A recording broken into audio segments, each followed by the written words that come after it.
नमस्कार व्यूवर्स, आप देख रहे हैं अपना ग्रेट दमोह यूट्यूब चैनल में आपका स्वागत है। मैं मुकेश तिवारी आपको दमोह की खबरें दिखाता हूं जिसमें पूर्ण रूप से सच्चाई है। आइए हम आपको ले चलते हैं आज की बड़ी खबर की ओर।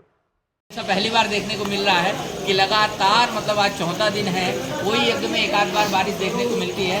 आचार्य भी हमारे अचंभित हैं जो वैदिक परंपरा से आए हुए हैं, काशी से आए हुए हैं। उनका कहना भी है कि काशी में बहुत लंबे समय से हम लोग उस समय से वैसी बारिश नहीं देख पा रहे हैं, लेकिन यहाँ दमोह दमयंती नगर का प्रताप क्यों है ऐसा, तो पता चला कि राजा नल के द्वारा जिस समय दमयंती को प्राप्त करना था, इसी तरह जिस तरह भगवान श्री राम ने सीता को प्राप्त करने के लिए श्री यज्ञ किया था, और वो श्री यज्ञ की भांति ही जब 1008 कमल के पुष्प नित्य चढ़ाए भगवती को, जगदम्बा को, तो 9वें दिन स्वतः वो प्रकट हो गई, क्योंकि एक फूल कम हो जाता था।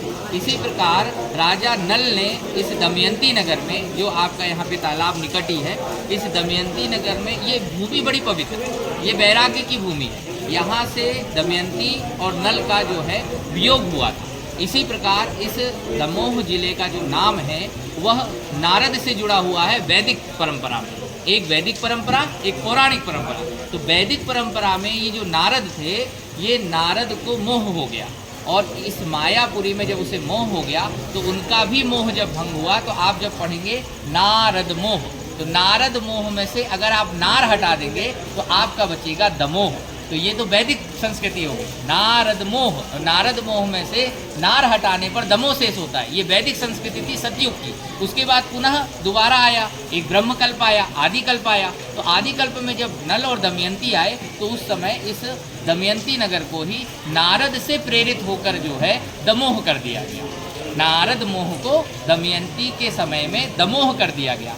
अब पुनः युग आगे बढ़ा, तो अब दोबारा जैसे दिन के बाद रात आता है, रात के बाद दिन आता है, तो मेरी तो यही लोगों से चेष्टा है कि दमोह नगर के वासी जो हैं, जब दमयंती ने इतना बड़ा त्याग किया नारद की कथा को सुन के, वैदिक कथा को सुन के, तो हमें पौराणिक कथा को हृदयंगम करना चाहिए, क्योंकि पुराण हमारी भारतीय संस्कृति का इतिहास है, और हम उस इतिहास को अपना इतिहास नहीं मानते। हम मैकाले आदि की जो मैथोलॉजी है उसके ऊपर आकर अपने ही आप को असत्य साधित करने पे तुले हुए हैं। पुराण का वास्तविक मतलब होता है पुराना इति इति पुराणः, जो कभी पुराना ना हो। तो दमयंती नल की कथा कभी पुरानी नहीं हुई, तो हमें नल और दमयंती के लिए इस नगर का नाम पुनः दमयंती नगर करना चाहिए। और गणेश से यह प्रार्थना है कि श्री गणेश इसका शुभ करें, और हम मीडिया के सभी कर्मियों से भी चाहते हैं कि इस बात को आगे तर ऊपर तक ले जाएं कि हम जो है दमयंती नगर के इस वैराग्य की भूमि की, तपोभूमि, लोग कहते हैं इतनी बड़ी यज्ञशाला का क्या महत्व है। कोटि अर्चन करने के लिए हमें 1008 पंडितों की आवश्यकता पड़ती है।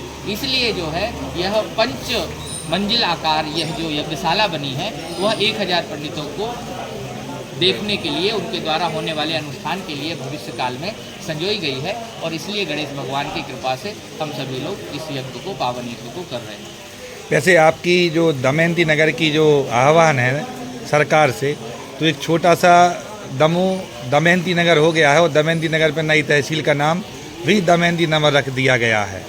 हाँ, वो एक अंग विशेष का नाम हो सकता है, लेकिन हमारी मांग तो पूरे विशेष की है, क्योंकि शरीर में अगर हम आपको कहें मुकेश, अगर हम आपको कहें नारायण, अगर हम आपको कहें मनोज, अगर हम आपको कहें उमा, तो सर्वांग शरीर का नाम होगा। हम ये नहीं कह सकते कि उमा की आँख, हम ये नहीं कह सकते कि मुकेश की आँख। तो ये तो अभी केवल एक पर्टिकुलर अंग की ही बात हुई है। हम तो हृदय को चाहते हैं। जब हृदय दमयंती नगर हो जाएगा तो हम सभी जो है अपने पूर्वजों को, पितरों को और आने वाली पीढ़ियों को यह अच्छे से संदेश दे पाएंगे।